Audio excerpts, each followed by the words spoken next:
Há 10 dias da COP30, representantes de 114 países já confirmaram presença. Direto para a capital federal com o André Anelli, mais uma vez aqui com a gente. Ausências importantes estão, pelo menos, pairando por esse evento que o Brasil vai sediar daqui a 10 dias. É isso, André? É isso mesmo, Tiago. Estados Unidos já confirmaram, então, que não devem enviar nenhum representante, nem mesmo o presidente Donald Trump e nenhum outro integrante da Casa Branca, que é a sede do governo local.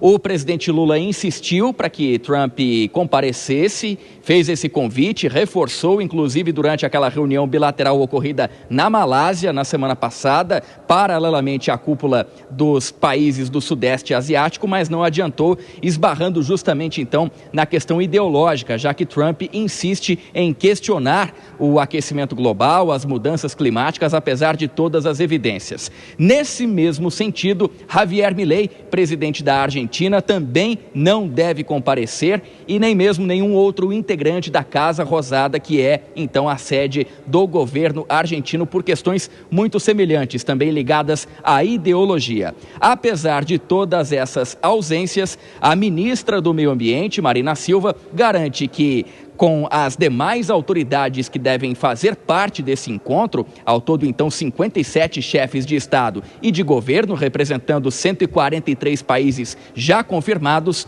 todos eles vão debater amplamente as questões relacionadas às mudanças climáticas. Nós temos temas que são altamente relevantes, que serão discutidos pelos chefes de Estado, em relação à transição energética, NDC e financiamento, natureza, tendo um olhar para a natureza associado ao clima, entendendo que florestas são essenciais nesse equilíbrio climático e entendendo que oceanos também são fundamentais no equilíbrio climático. Que os chefes de Estado deem o termo de referência para os negociadores, para os seus representantes. E, obviamente, que o termo de referência não tem como ser outro, senão de uma agenda que vai tratar de temas mandatados, como é o caso de adaptação, não só com os indicadores para a adaptação, que é altamente necessária no contexto de uma situação em que já estamos vivendo sob os efeitos da emergência climática, mas os necessários recursos, porque a máxima do agir local e pensar global já não se sustenta mais. O presidente Lula embarca amanhã para Belém, capital do Pará, onde acontece a COP30. No sábado, ele tem uma série de compromissos relacionados a inaugurações de obras, justamente no âmbito desse evento internacional que acontece na capital paraense. A expectativa é que no domingo e na segunda-feira a comitiva presidencial visite terras indígenas ali nos arredores de Belém, por toda a região amazônica. A partir de então, na terça-feira, existe a expectativa de realização de reuniões bilaterais com algumas autoridades que já estarão chegando para a participação da cúpula, que acontece na quinta e na sexta-feira, justamente antes, então, de todo aquele encontro mais geral, amplificado, nos dias 10 e 11 de novembro, aí sim, a Conferência das Nações Unidas para Mudanças Climáticas. Tiago. Ok, André, não saia daí, já você volta para a gente falar um pouco sobre a PEC da segurança, a discussão do governo com os governadores. Dora Kramer, essa história da COP era o outro assunto que a gente não estava falando nos últimos dias por causa da crise da segurança. Agora, vem essa informação, não é uma presença confirmada, não é o martelo batido que os Estados Unidos não venham, mas ao que tudo indica, vai ser isso mesmo, né? Os Estados Unidos, a Argentina também, né?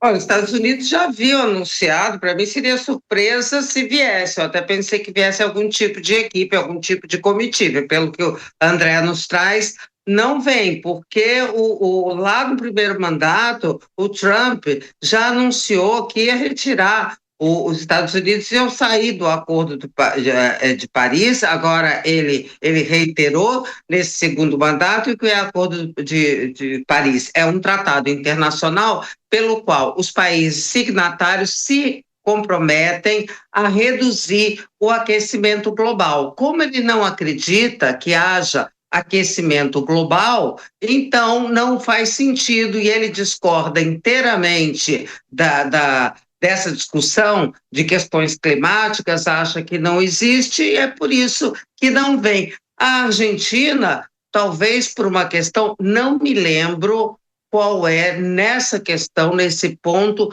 a posição do Milei, realmente, mas se for por uma questão de divergência ideológica, na COP estarão representados países de diferentes matizes ideológicos. A questão do Trump é porque nesse ponto